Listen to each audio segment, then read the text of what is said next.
Hello everyone, welcome to our next lecture.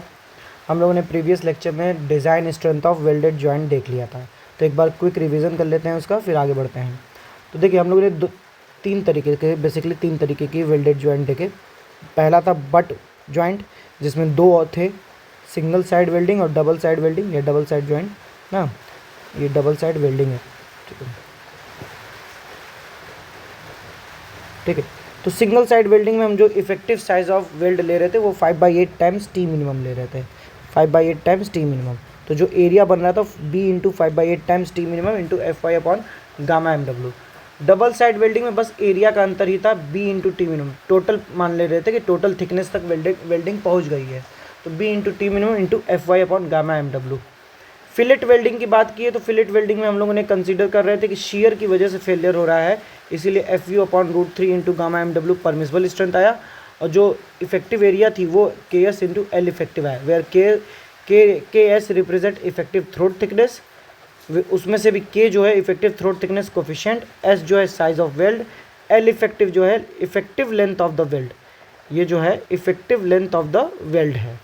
तो यहाँ से हम लोग को तीनों स्ट्रेंथ की बात आ गई पता, कि तीनों स्ट्रेंथ जो बट वेल्ड है सिंगल साइड और डबल साइड दोनों में मिला के कितना स्ट्रेंथ है, और फिलेट वेल्डिंग की क्या स्ट्रेंथ का फॉर्मूला है, तीनों का फॉर्मूला पता चल गया। अब आगे बात करते हैं। यहाँ कुछ पहले इरेजर से मिटा के साफ किया जाए। हाँ, इफेक्टिव थ्रोट थिकनेस कोफिशिएंट या इफेक्टिव थ्रोट कोफिशिएंट, ये है क्या?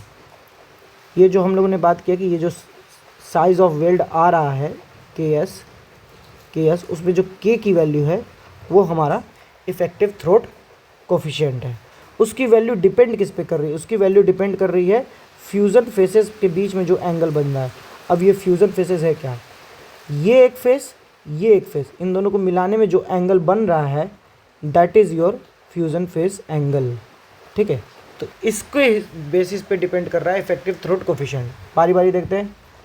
अगर हमारा थीटा 60 to 90 डिग्री है तो effective throat coefficient 0.7, 91 to 100 0.65, 101 to 106 0.6, 107 to 113 0.55 and 114 to 120 0.5। अब देखो, ये वाला कॉलम तो आप याद कर लोगे कि 0.05 घट रहा है, लेकिन ये कैसे याद करें? तो जो जैसे मैं याद किया हूँ कोशिश करना वैसे याद करने की, कि पहला वैल्यू याद कर लो, 60 से 90 है तो 0.7 है, 60 से 90 है तो 0.7 है। पिक्टोरियल मेमोरी याद करने की कोशिश करना कि 60 से 90 था तो 0.7 था, और 114 से 120 था लास्ट में, 114 से 120 था तो 0.5 था, 0.5 था।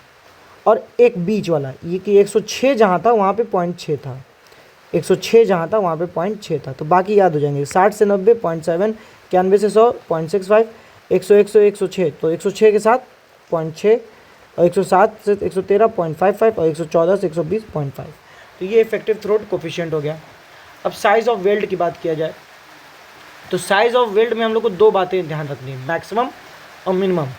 तो मैक्सिमम साइज़ ऑफ वेल्ड जो है वो डिपेंड करेगा थिनर मेंबर के ऊपर, जो पतला मेंबर है उसके ऊपर डिपेंड करेगा, और मिनिमम साइज़ ऑफ वेल्ड जो है वो मोटे वाले मेंबर के ऊपर डिपेंड करेगा। ठीक है, तो अब आगे बढ़ते हैं, कैसे बारी बारी देखते हैं। तो ये सब कोडल क्लॉज है कि मैक्सिमम साइज़ ऑफ वेल्ड क्या है, ये थिनर मेंबर के ऊपर डिपेंड कर रहा है। अगर स्क्वायर एजेस हैं लास्ट में तुम्हारे प्लेट के तो T minimum minus 1.5, S max equal to हो जाएगा टी मिनिमम माइनस 1.5, और अगर राउंडेड एजेस है तो एस मैक्स हो जाएगा 3/4 टाइम्स ऑफ नॉमिनल थिकनेस।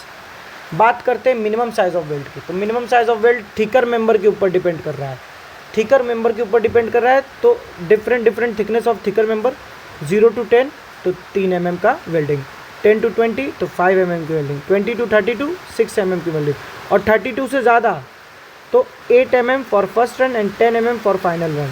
तो ये हो गया minimum size of weld. Minimum size of weld thicker member पे डिपेंड कर रहा है, ये ध्यान रखेंगे, ये थिकर मेंबर पे डिपेंड कर रहा है minimum size of weld.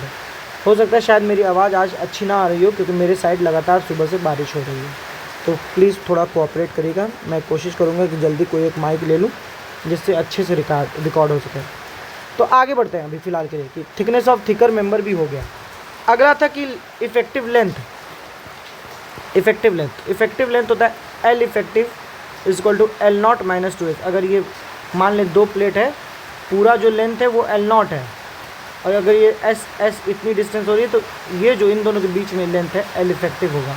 L effective equal to L naught minus 2 times S. अब कुछ एडिशनल क्लॉज क्या है भाई एडिशनल क्लॉज? पहला है एडिशनल क्लॉज के बाद आपका इसेंट्रिक कनेक्शन बचेगा, कनेक्शन चैप्टर का, जो कि हम लोग बाद में देखेंगे क्योंकि इससे भी इंपॉर्टेंट चीज़ें बहुत सारी हैं।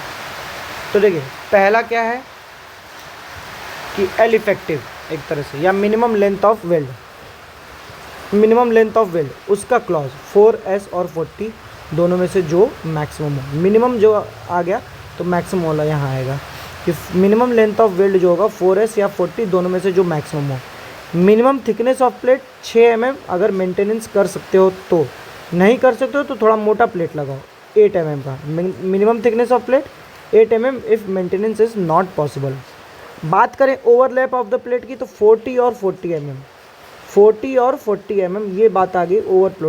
ओवरलैप कितना रखना चाहिए मिनिमम, तो ये 40 या 40 mm। मैं इसमें बहुत कंफ्यूज हो जाता था 4s और 40 वाले में, तो इसको मैंने ऐसे याद किया कि वेल्डिंग में s जो होता था वो इफेक्टिव साइज ऑफ वेल्ड होता था, तो यहाँ मिनिमम लेंथ ऑफ वेल्ड पूछ रहा है, जहाँ वेल्ड की लेंथ पूछे वहाँ 4s, ठीक है।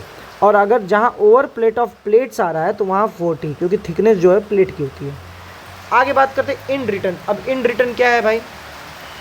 इन रिटर्न कुछ ऐसे है, ये समझो ये एक प्लेट है और इसके ऊपर ये एक प्लेट है, इसके ऊपर या इसके नीचे जो भी। तो अगर हम यहाँ से वेल्डिंग पूरा करते हुए चलें कि मैं यहाँ से वेल्डिंग कर रहा हूँ, यहाँ से वेल्डिंग कर रहा हूँ, यहाँ से कर रहा हूँ, यहाँ कर रहा हूँ, यहाँ कर रहा हूँ, अगर थोड़ा सा इधर की तरफ इधर हम लोग थोड़ा सा एक्स्ट्रा वेल्डिंग कर दिए तो that is your end return, कि हम लोग इंड में थोड़ा सा एक्स्ट्रा वेल्डिंग कर दिए तो इंड रिटर्न जो है 2s से कम नहीं होना चाहिए। End return should not be less than 2s, इससे कम नहीं होना चाहिए।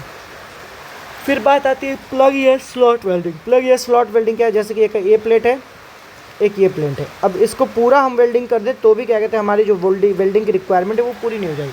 तो यहाँ एक छेद कर दिए, छेद करने पे ये बीच का एरिया दिख रहा है तो यहाँ आप वेल्डिंग कर दें, तो इसको बोलते हैं प्लग या स्लॉट वेल्डिंग,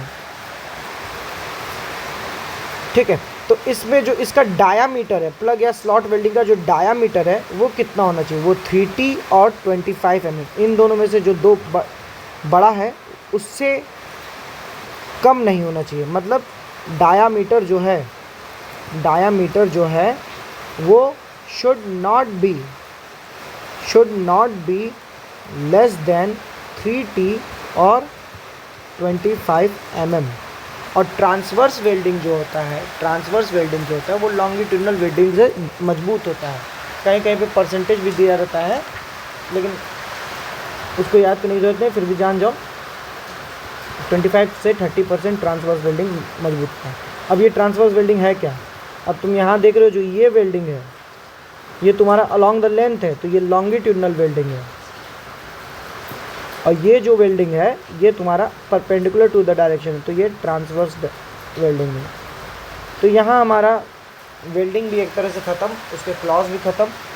अब हम लोग अगले लेक्चर में इसेंट्रिक कनेक्शन या तो देखेंगे या तो अगला चैप्टर देखेंगे। तब तक के लिए रिवीजन करते रहिए। धन्यवाद।